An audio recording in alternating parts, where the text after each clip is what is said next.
നമസ്കാരം കൂട്ടുകാരെ, എല്ലാവരും സുഖമായിട്ടിരിക്കുന്നു എന്ന് വിശ്വസിക്കുന്നു. കാലാവസ്ഥയൊക്കെ മാറുമ്പോൾ മുതിർന്നവർക്കും കുട്ടികൾക്കും ഒക്കെ ചുമയും ജലദോഷവും കഫക്കെട്ടും ഒക്കെ ഉണ്ടാകുന്നത് സാധാരണമായിട്ടുള്ള ഒരു കാര്യമാണ്. ഇപ്പൊ ഇന്ന് രാവിലെ തന്നെ നമ്മൾ പുറത്തേക്ക് ഇറങ്ങി നോക്കിയപ്പോൾ ഇവിടെ നല്ല കോടമഞ്ഞാണ്.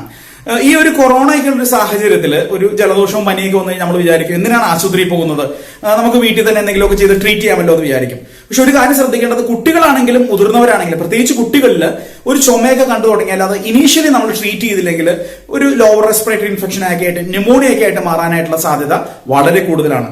മുതിർന്നവരിലാണെങ്കിലും ഈ ചുമയും അതുപോലുള്ള കഫക്കെട്ടും ഒന്നും ട്രീറ്റ് ചെയ്തില്ലെങ്കിൽ ശ്വാസകോശ സംബന്ധമായിട്ടുള്ള മറ്റു ബുദ്ധിമുട്ടുകളായിട്ട് മാറാനായിട്ടുള്ള സാധ്യതയുണ്ട്. അതുകൊണ്ട് തന്നെ നമ്മുടെ ഒരു ചുമയും ജലദോഷമൊക്കെ കണ്ടു കഴിഞ്ഞാൽ നമ്മൾ വീട്ടിൽ തന്നെ ചെയ്യാൻ പറ്റുന്ന ഒരുപാട് റെമഡീസ് ഉണ്ട്. അതിനകത്ത് വളരെ എഫക്റ്റീവ് ആയിട്ടുള്ള ഒരു റെമഡിയാണ് നമ്മളിത് പങ്കുവെക്കുന്നത്. ഇതിന്റെ ഒരു പ്രധാന കാര്യം എന്ന് പറയുന്നത്, കുട്ടികളാണെങ്കിലും മുതിർന്നവരാണെങ്കിലും ഇതിന്റെ ടേസ്റ്റ് ഒരുപാട് ബുദ്ധിമുട്ടൊന്നും ആയതുകൊണ്ട് ഇത് കുട്ടികളും മുതിർന്നവരും ഇഷ്ടപ്പെടുന്ന ഒരു ടേസ്റ്റ് ആണ് ഈ ഹോം റെമഡിയുടെ, ഈ ഒരു ഹോം മെയ്ഡ് കഫ് സിറപ്പിന്റെ ടേസ്റ്റ് എന്ന് പറയുന്നത്. പിന്നെ ഒരു കാര്യം എനിക്ക് നിങ്ങളോട് പറയാനായിട്ടുള്ളത്, തീർച്ചയായിട്ടും ഇതിന്റെ ഇൻഗ്രീഡിയൻസ് എല്ലാം ഏറ്റവും നല്ല ക്വാളിറ്റിയുള്ള ഇൻഗ്രീഡിയൻസ് തന്നെ ഉപയോഗിക്കാനായിട്ട് ശ്രമിക്കുക. ഞാൻ ഉപയോഗിച്ച് എന്റെ അനുഭവം കൊണ്ട് പറയുന്ന ഒരു കാര്യമാണ്. തീർച്ചയായിട്ടും നിങ്ങൾക്ക് ഇത് ഉപകാരപ്രദമാണെങ്കിൽ മറ്റുള്ളവരിലേക്ക് പങ്കുവയ്ക്കുക. നമുക്ക് വീഡിയോയിലേക്ക് കിടക്കാം. നമ്മുടെ വീട്ടില് കുട്ടികൾക്കോ അല്ലെങ്കിൽ മുതിർന്നവർക്കോ വരണ്ട ചുമ, അൺപ്രൊഡക്റ്റീവ് ആയിട്ടുള്ള കഫ്, ചുമച്ചിട്ട് ഇങ്ങനെ കഫം പോരാണ്ടിരിക്കുക, കുത്തി ചുമയാണെങ്കിൽ നമുക്ക് വളരെയധികം റിലീഫ് നൽകുന്ന ഒരു ഹോം റെമഡിയാണിത്. ഇതിനാവശ്യമായിട്ടുള്ള ഇൻഗ്രീഡിയൻസിൽ ആദ്യമായിട്ട് പറയുന്നത് നല്ല തേൻ, ശുദ്ധമായിട്ടുള്ള തേന്, പിന്നെ അല്പം മഞ്ഞൾപ്പൊടി, നല്ല ശുദ്ധമായിട്ടുള്ള കുറുക്കുമീൻ നഷ്ടപ്പെടാത്ത മഞ്ഞൾപ്പൊടി, അല്പം ഇഞ്ചി നീര്, ശകലം നാരങ്ങ നീര്, കുറച്ച് കുരുമുളക് പൊടി. ഈ എല്ലാ പ്രോഡക്ട്സും ഏറ്റവും നല്ല ക്വാളിറ്റിയുള്ളത് ഉപയോഗിച്ചാൽ തീർച്ചയായിട്ടും നല്ല റിസൾട്ട്സ് ഉണ്ടാകും, യാതൊരു സംശയവുമില്ല. ഞങ്ങൾ സ്ഥിരമായിട്ട് ചുമയും ഒക്കെ ഉണ്ടാകും ഉപയോഗിക്കുന്ന ഒരു സാധനമാണിത്. ഇനി തേൻ ഉപയോഗിക്കുമ്പോൾ നല്ല ക്വാളിറ്റിയുള്ള തേൻ വാങ്ങിക്കണം. പഞ്ചസാര ലൈനിയൊന്നും കലക്കി വെച്ചിരിക്കുന്ന ഒരു ഉടായ്പ തേനൊന്നും വാങ്ങിച്ച് ഉപയോഗിച്ചേക്കരുത്. കാരണം ഈ തേൻ എന്ന് പറയുന്നത് വളരെയധികം ആന്റി ബാക്ടീരിയൽ പ്രോപ്പർട്ടീസ് ഉള്ള ഒരു വസ്തുവാണ്. ഇത് നമ്മുടെ തൊണ്ടയിൽ ഒരു കോട്ടിംഗ് ഉണ്ടാക്കിയിട്ട് ഇറിറ്റേഷനൊക്കെ തടയാനായിട്ട് വളരെയധികം സഹായിക്കും. മാത്രമല്ല 2007 ഒരു പഠനം പറയുന്നത് ഡെക്സ്ട്രാമെത്തോഫൻ പോലുള്ള കഫ് സപ്രസൻസിനെക്കാട്ടും വളരെ എഫക്റ്റീവ് ആയിട്ടുള്ള റിസൾട്ട്സ് നൽകാനായിട്ട് തേനിന് കഴിയുമെന്ന് പഠനങ്ങൾ കണ്ടെത്തിയിട്ടുണ്ട്. ഒരു കാരണവശാലും 1 വയസ്സിൽ താഴെയുള്ള കുട്ടികളുണ്ടെങ്കിൽ ഈ ഒരു റെമഡി അവരുടെ മേൽ നിങ്ങൾ ഒരിക്കലും ഉപയോഗിക്കരുത്. കാരണം അത് കുട്ടികൾക്ക് ഒരിക്കലും നല്ലതല്ല. 1 വയസ്സിൽ താഴെയുള്ള കുട്ടികൾക്ക് തേൻ കൊടുക്കാതിരിക്കുക. ശാസ്ത്രീയമായ പഠനങ്ങൾ അങ്ങനെയാണ് പറയുന്നത്. അപ്പോൾ ഈ ഒരു ഹോം റെമഡി കൊണ്ടുണ്ടാക്കുന്ന ഈ ഒരു കഫ് സിറപ്പ് 1/2 ടീസ്പൂൺ മുതൽ 1 ടീസ്പൂൺ വരെ ഇടയ്ക്കിടയ്ക്ക് കുട്ടികൾക്കും മുതിർന്നവർക്കും കൊടുത്താൽ കുത്തിയുള്ള ചുമയിൽ നിന്നൊക്കെ വളരെയധികം ആശ്വാസം കിട്ടുന്നത് കണ്ടിട്ടുണ്ട്.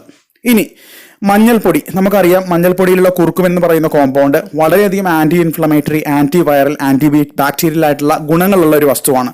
അതുകൊണ്ട് തന്നെ അപ്പർ റെസ്പിറേറ്ററി ട്രാക്ട് ഉണ്ടാകുന്ന, ശ്വാസകോശത്തിന് പൊതുവെ ഉണ്ടാകുന്ന ബ്രോങ്കൈറ്റിസ്, ആസ്മ പോലുള്ള കണ്ടീഷൻസിലൊക്കെ വളരെ ഇഫക്റ്റീവായിട്ടുള്ള റിലീഫ് കൊണ്ടുവരാനായിട്ട് സഹായിക്കും.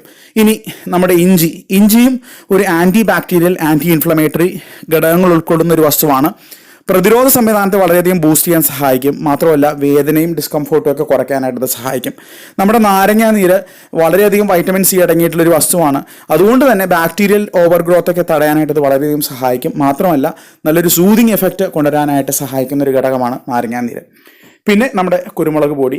അപ്പോൾ ഈ മഞ്ഞൾപ്പൊടിയും കുരുമുളക് പൊടിയും കൂടി രണ്ടും കൂടി ചേരുമ്പോൾ മഞ്ഞൾപ്പൊടിയിലുള്ള കുറുക്കുമിൻ്റെ ആഗീകരണ തോത്, ബയോ അവൈലബിലിറ്റിയെ ഏകദേശം 2000 മടങ്ങോളം വർദ്ധിപ്പിക്കാൻ കഴിയും കുരുമുളകുമായിട്ട് ചേരുമ്പോൾ എന്നാണ് ആധുനികമായിട്ടുള്ള വൈദ്യശാസ്ത്ര പഠനങ്ങൾ പറയുന്നത്. അതുകൊണ്ട് തന്നെ നിങ്ങൾ മഞ്ഞൾപ്പൊടി ഉപയോഗിക്കുമ്പോൾ എപ്പോഴാണെങ്കിലും അല്പം കുരുമുളക് പൊടി കൂടി ചേർക്കുന്നത് അതിൻ്റെ ആഗീകരണ തോത് കൂട്ടാനായിട്ട് വളരെയധികം സഹായിക്കുന്ന ഒരു ഘടകമാണ്. അപ്പോൾ ഈ എല്ലാ ഇൻഗ്രീഡിയൻസും നന്നായിട്ട് മിക്സ് ചെയ്തതിന് ശേഷം ഒരു ചെറിയ പാത്രത്തിലെടുത്ത് വെക്കുക. ഇങ്ങനെ എന്തെങ്കിലും ബുദ്ധിമുട്ടുള്ളൊരു ദിവസം വീട്ടിലുണ്ടെങ്കിൽ രാവിലെ ഇത് ഉണ്ടാക്കി വെക്കുക. ചുമയും മറ്റും തുടങ്ങുന്ന സമയത്ത് തന്നെ ഇത് കുട്ടികൾക്കും മറ്റുള്ളവർക്കും കൊടുക്കുകയാണെങ്കിൽ നല്ലൊരു ആശ്വാസം ഉണ്ടാകും. പിന്നെ ഒരു കാരണവശാലും നിങ്ങളിത് ഫ്രിഡ്ജിലൊന്നും എടുത്ത് വെച്ച് പിള്ളേർക്കും മുതിർന്നവർക്കും കൊടുക്കാതിരിക്കാനായിട്ട് ശ്രദ്ധിക്കുക. കാരണം ഇത് ഉണ്ടാക്കാനായിട്ട് അധികം ബുദ്ധിമുട്ടൊന്നുമില്ല, വളരെ ഈസി ആയിട്ട് ഉണ്ടാക്കാവുന്ന ഒരു കാര്യമാണ്.